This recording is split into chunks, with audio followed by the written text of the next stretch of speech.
Вы помните братьев Гирей из сериала «Империя Кесем», а их родственника Сахиб-Гирея из «Великолепного века»? К сожалению, оба художественных произведения не раскрыли нам правдивой истории, но она очень интересна. Не только интересна, но и важна в эпоху Османской империи. Кто такие Гиреи и какое отношение они имели к султану Сулейману? Братья Гиреи, Шахин и Мехмед, существовали в реальной жизни? Правда ли, что Гиреи могли по праву взойти на османский трон? Ответы на эти и не только вопросы найдем в этом видео.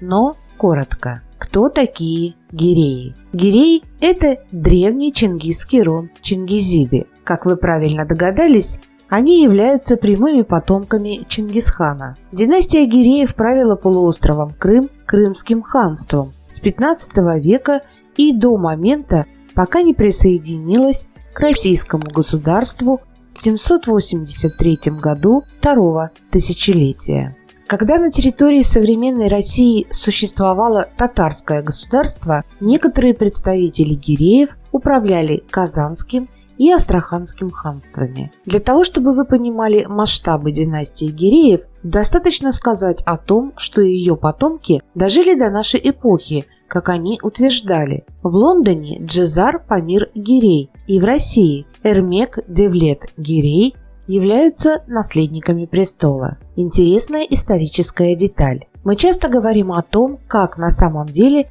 назывался правитель Османской империи. Считается, что в обиходе османов не было титула султан, а правители назывались повелитель, господин или хюнкар в русском произношении. Однако это не так. Титул султан османские правители начали носить с 1421 года, то есть с началом правления Мурада II. Падишах, хан и монарх – это все производные от персидского слова султан, то есть величайший из шахов. Поэтому не будет ошибкой, если кто-то использует эти разные слова применительно к власти в Османской империи. Члены династии Гиреев управляли Крымским ханством. Довольно долгое время носили основной титул «Великий падишах» с такими приставками, как Великий падишах Великой Орды, Великой страны, престола Крыма, горных черкесов и так далее. Братья Шахин и Мехмед существовали? И какова их настоящая история? Шахин и Мехмед Гирей – два родных брата. Они действительно имели тесные связи с Османской империей. Правда, никогда не претендовали на османский трон. Династия Гиреев всегда была верна только Крымскому ханству, и в отличие от османов, они не убивали наследников престола. Если один из братьев становился ханом, другой назначался при нем калгой, то есть наследным принцем.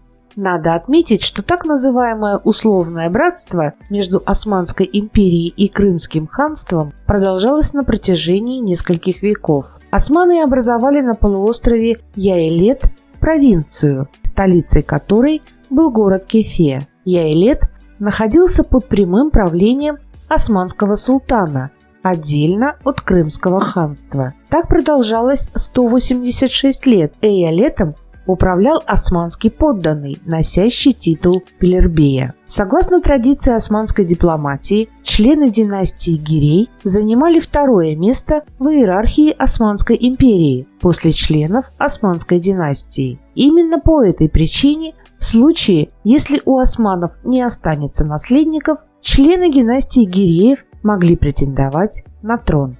Вернемся к братьям. Как вы понимаете, братья Гиреи, показанные нам в сериале, имели непосредственное отношение к Османской династии и султану Сулейману Великолепному, то есть были его родственниками, за счет того, что мать Кануни Айше Хафса, как предполагается, была родом из династии Гиреев, но это лишь предполагается. Как сложилась судьба братьев? Трагически. Мехмед Гирей был назначен крымским ханом в апреле 1623 года, а его брат Шахин стал калгой. Однако их история никогда не была светлой. Мехмед и Шахин принимали беспрецедентные жестокие меры в управлении Крымским ханством, от которых страдал народ. а также отказались от подчинения Османской империи, желая получить единовластие. Естественно, не обошлось без войн. В результате Мехмед Гирей был убит запорожскими казаками в 1629 году, когда находился в бегах от османов, а Шахин, который также находился с братом в бегах, сдался османскому султану Мураду IV, сыну Ахмеда и Кюсем. Тот сослал Шахина на остров Родос, но пришедший на смену Мураду безумный Ибрагим казнил Шахина удушением. Событий, показанных нам в сериале, в истории не было, но их присутствие там было интересным, не находите? Конечно, история о Гиреях очень большая, важная и интересная, потянет на отдельный фильм. Но мы говорим о том, что увидели в сериале и познакомились лишь с маленькой частью настоящей истории, чтобы понять, что сериал приврал. Но ведь это еще не все. В еженедельной рубрике «Легенды по выходным» я расскажу вам интереснейшую историю про этих братьев, которые, как считает один из ведущих турецких историков, чуть не стали причиной потери Крымского полуострова для Османской империи. Подписывайтесь на канал и ставьте колокольчик, чтобы не пропускать все самое интересное и важное.